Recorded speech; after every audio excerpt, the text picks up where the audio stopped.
Hi, my name is Frank Signorino, and I'm going to be talking to you today about issues with PTSD and self-isolation, mainly the effects of PTSD on self-isolating. So, measuring how PTSD affects people isolating themselves from others.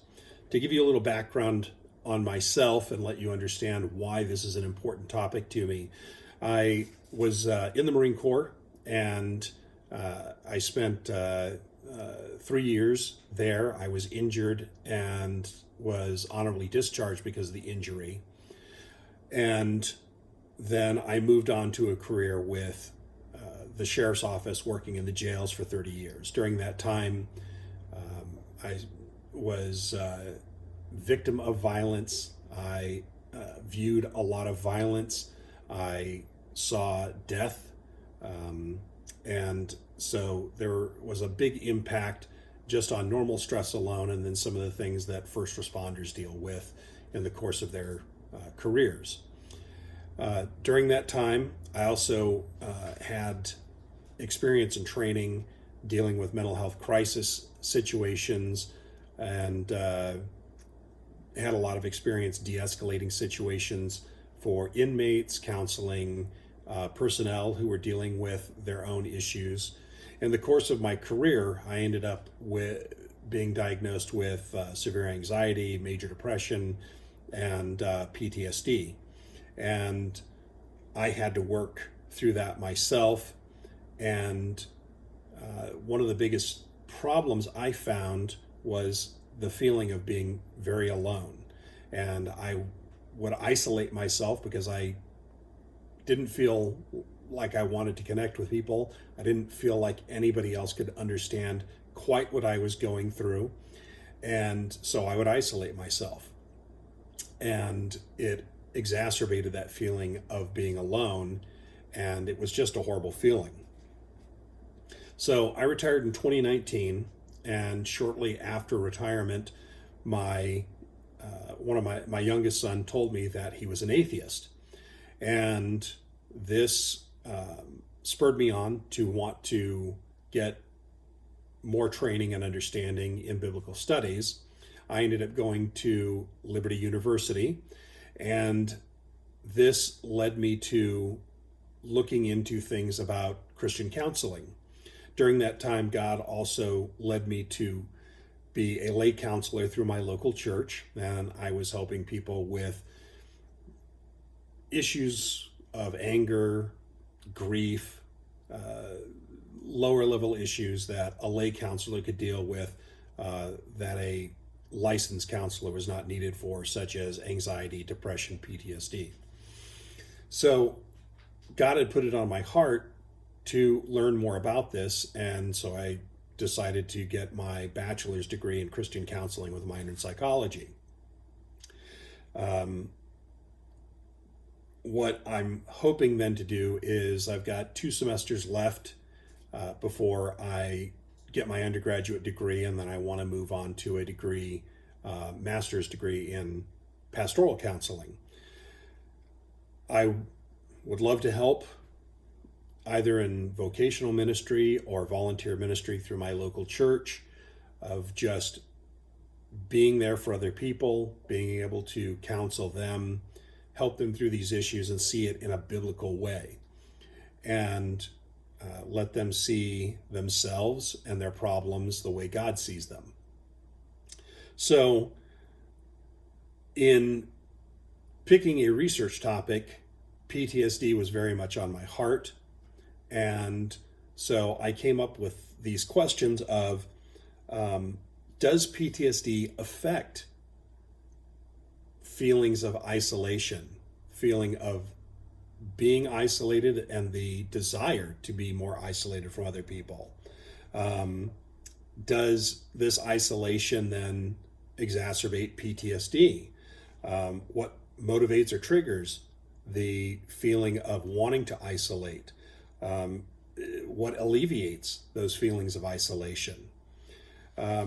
So I decided to do this project using a mixed method of a questionnaire and doing it electronically. A couple of the articles that I found along the lines of this, one was factors associated with PTSD and partial PTSD among first responders following the Paris terror attacks in November 2015. This was from a Journal of Psychiatric Research. And they found that PTSD was a contributing factor to people isolating from others. They also found that people who were in situations already that were isolated from others could have a significant effect on this situation, and they recommended that special attention be needed for those who were in isolation and maybe living in situations of isolation. Another article that I found was the neurocognitive mechanisms of poor social connection in post-traumatic stress disorder, evidence for abnormalities in social working memory. Just rolls off the tongue, and this was in a Journal of Depression and Anxiety. They found that social isolation was a consequence of PTSD, and that PTSD may impair not only cognition, but social connections that people had. So in order to collect data on this and do this research, I decided on a mixed method of qualitative and quantitative measures, and do a survey, a questionnaire, do an electronic version, and do this over an internet access site, something that would require the participants to put in specific information, maybe a code, and they could access the survey then themselves. The strengths of this would be, number one, it's very cost effective. Since it's an electronic method, I don't have to print things off. I don't have to mail them out. It would be very cost effective in that manner. There would be no travel time for participants. They could do this at their leisure, at home, on their phones, whatever they wanted to do. It's very little time investment for the participants. So it's maybe more attractive than other methods where they'd have to travel somewhere and spend time. Very few researchers needed. Really, I could do the research on my own. Very easy to collect the data because the data would be done electronically. I could even have something that would total scores on the questions that had a number associated with them. I could do a very wide group of participants, and I could do various groups, and I could cover a variety of issues on these survey questionnaires. Some of the limitations is that the participants may or may not respond, just like you would have in something like a mailer, where you're hoping that the participants will take part in this and spend time doing it. There would be little ability for me to verify who they are outside of them putting in their specific information and maybe a code that I could provide for them to access the survey questionnaire. Participants can't ask any clarifying questions if they don't understand something. Their clarity just has to be on their own, which makes it more important to make clear, concise questions for them.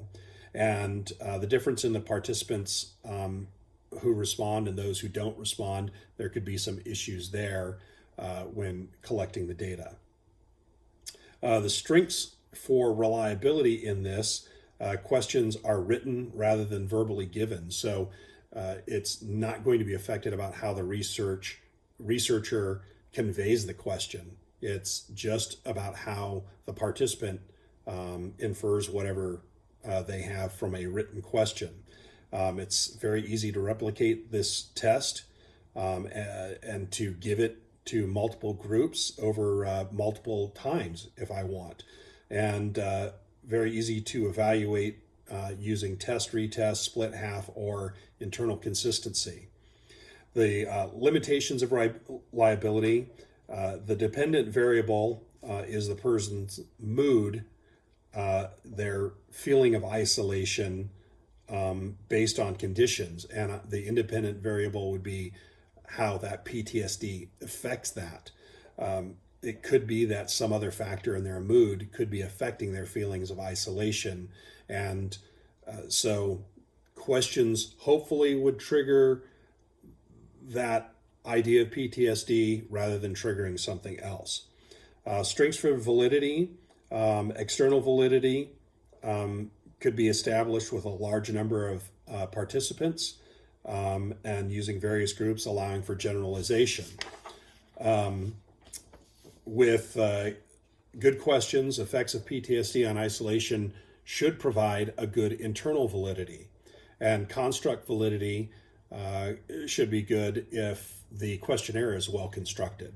Some of the limitations would be without direct observation and in-person interview, it could really be difficult to gauge if PTSD is the only independent variable. There could be nuisance variables in there. In data collection, we're going to be collecting the data electronically from the questionnaires, making sure we use open-ended questions, and even providing some narrative format questions so that we can collect some qualitative data as well. The difficulties will be, it's going to be time consuming to sift through all of the data and to organize it. There's a subjective nature to the narrative answers that I would have to go through. And then there could be issues with programs and platforms depending on what the people used in order to access that survey, which could cause some issues with collecting that data. For analysis, I would organize both the quantitative and qualitative data answers, ensuring that no answers were missing, ensuring that the narrative answers are clear and understood for organization. I'd check the totals against the questions to make sure that there's accuracy in those totals. And I would have to provide a measure for narrative answers somehow to give a qualitative measure of what that meant. I really believe this is the best approach to collect this data. It allows for a wide collection of data.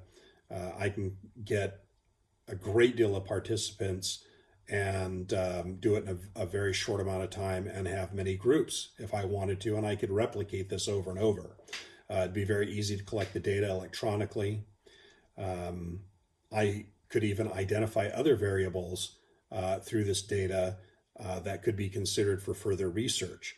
And it'd be, again, very cost effective, and it'd be a very effective use of staff.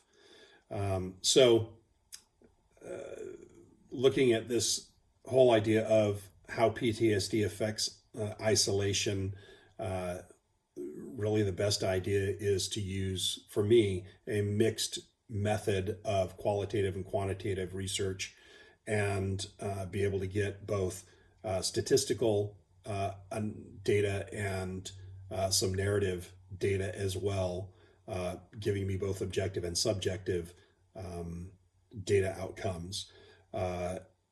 And, it would be a matter of crafting a good survey questionnaire, coming up with good questions, ensuring that some of the technical issues of program and platform are managed, hoping for good participant response, and to look out for any nuisance variables that could affect the data that is collected, since there's really no control of the environment.